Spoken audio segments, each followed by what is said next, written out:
दाऊद इब्राहिम की कहानी अपराध और सत्ता की एक ऐसी जटिल गाथा है जो एक साधारण परिवार से शुरू होकर अंतर्राष्ट्रीय अपराध जगत के शिखर तक पहुंचती है। ये कहानी न केवल मुंबई की गलियों की सच्चाई दिखाती है, बल्कि ये भी बताती है कि कैसे एक महत्वाकांक्षी इंसान अपनी राह चुनने में समाज और कानून को चुनौती दे सकता है। दाऊद का परिवार और शुरुआती जीवन। दाऊद इब्राहिम का जन्म 27 दिसंबर 1955 को मुंबई के डोंगरी इलाके में हुआ। उनका परिवार बड़ा और साधारण था, 8 भाई और 4 बहनें।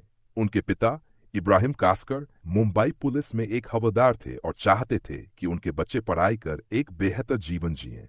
दाऊद की मां अमीना एक गृहिणी थीं, जिनका सपना था कि उनका परिवार गरीबी और संघर्ष से बाहर निकले।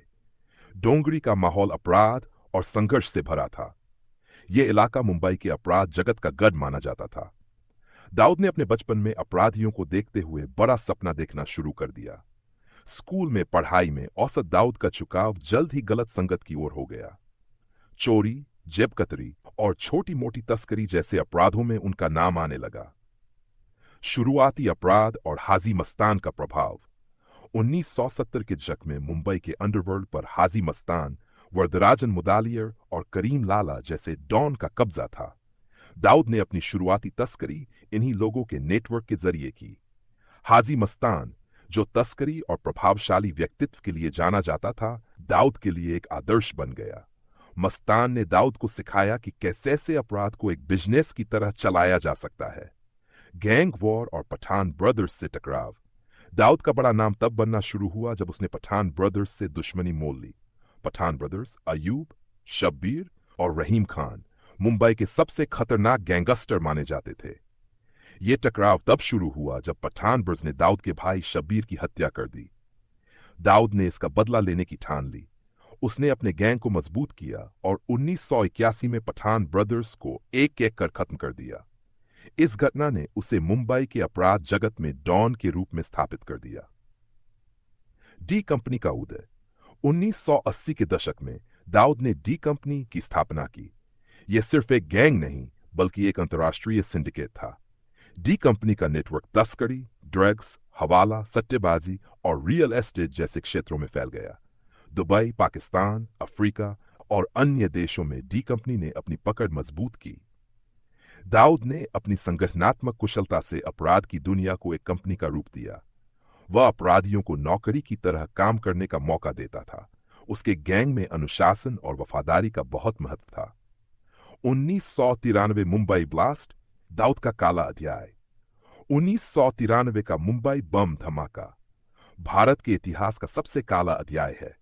इस हमले में 250 से ज्यादा लोग मारे गए और सैकड़ों घायल हुए। भारतीय जांच एजेंसियों का मानना है कि इस हमले के पीछे दाऊद और डी कंपनी का हाथ था। हालांकि दाऊद ने इन आरोपों से हमेशा इनकार किया, लेकिन भारत सरकार और इंटरपोल ने दाऊद को मोस्ट वांटेड घोषित कर दिया।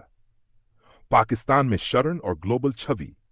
1993 के बाद दाऊद ने भारत छोड़ दिया और दुबई में बस गया, लेकिन दुबई में बढ़ते दबाव के बाद वह पाकिस्तान चला गया। कहा जाता है कि वह कराची के क्लिफ्टन इलाके में रहता है। उसका घर एक किले जैसा है, जिसे भारी सुरक्षा के घेरे में रखा गया है। दाऊद ने पाकिस्तान की खुफिया एजेंसी के साथ मिलकर अपने नेटवर्क को और मजबूत किया। उस नेटवर्क्स और आतंकवाद के जरिए अपने साम्राज्य को बढ़ाया। परिवार और व्यक्ति ने परिवार को हमेशा अपराध की दुनिया से दूर रखा। उसकी बेटी मारू की शादी पाकिस्तान के क्रिकेटर जावेद मियांदाद के बेटे से हुई। दाऊद ने अपने बच्चों को विदेशों में पढ़ाया और एक ऐसा जीवन दिया जो उसके अतीत से बिल्कुल अलग था। दाऊद की मौजूदा स्थिति। आज दाऊद 70 साल के करीब है। रिपोर्ट्स के मुताबिक वह बीमार है और कमजोर हो चुका है। हालांकि डी कंपनी का नेटवर्क आज भी सक्रिय है। भारत ने उसे पकड़ने की कई कोशिशें की, लेकिन हर बार वह कानून के शिकंजे से बच निकला। 2000 के दशक में उसके वकील राम जेठमलानी ने भारत सरकार से बातचीत कर उसकी वापसी की इच्छा जताई, लेकिन शर्तें मंजूर नहीं हो सकीं। दाऊद।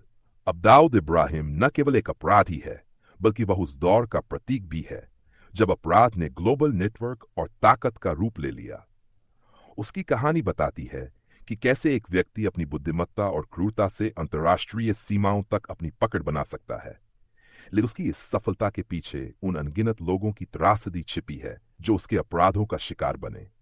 दाऊद की कहानी एक चेतावनी है कि अपराध का साम्राज्य कितना भी बड़ा क्यों न हो, वह कभी स्थायी नहीं हो सकता।